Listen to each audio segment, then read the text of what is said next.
আমি বলতে চাই আমাদের জাতীয় মসজিদের খতিব, উনি আমাদের জাতীয় মুরব্বী, কথা বলেন, আরো জোরে বলেন।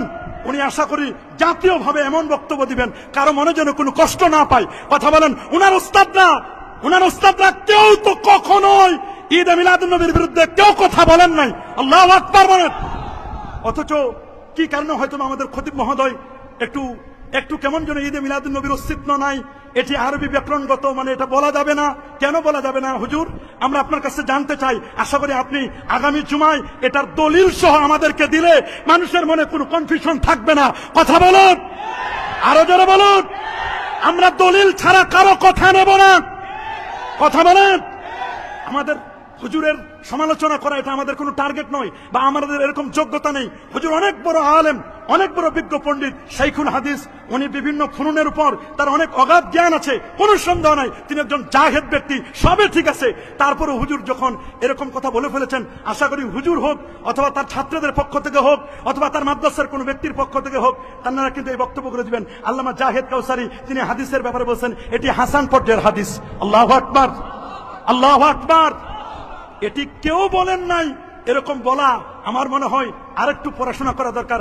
এই জন্য কবি নামাজ বলে দিয়েছেন, আল্লাহু আকবার বলেন। ফাকুল লিমান ইয়াদদাই ফিল ইলমি ফালসাফাতান, ফাকুল লিমান ইয়াদদাই ফিল ইলমি ফালসাফাতান হাফিজতা শাইয়ান ওয়া গাবাত আনকাল আশিয়া।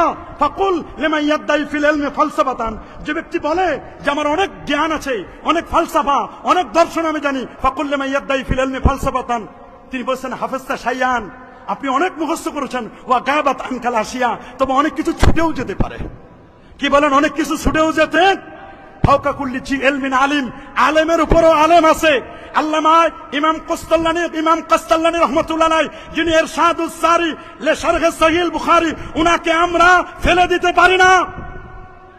কি বলেন? আমরা কি উনাকে ফেলে দিতে পারি?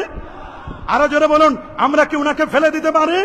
না, আমরা তো উনাকে কখনোই ফেলে দিতে পারি না, আমরা কখনোই ফেলে দিতে পারি না।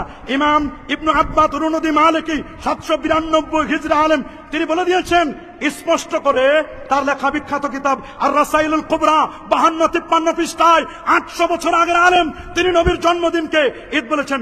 ইমাম আবু আব্দুল্লাহ ইবনুর রাসা 894 হিজরির আলেম, তিনি তাজকিরাতুল মুহিব্বিন 154 পৃষ্ঠায়, উনি মুস্তাহিদ ইমাম, তিনি নবীর জন্মদিনকে ঈদ বলেছেন। শুধু তাই নয়, ইমাম ইবনু জাজারি 833 হিজরি আলেম, শিহাবুদ্দিন কাসতাল্লানী 923 হিজরির আলেম, তিনি বলে দিয়েছেন ফারাহিমাল্লাহু ইমরান ইত্তাখাযা লায়ালিয়া শাহরে মাউলিদিহি আল মুবারাক আয়াদান।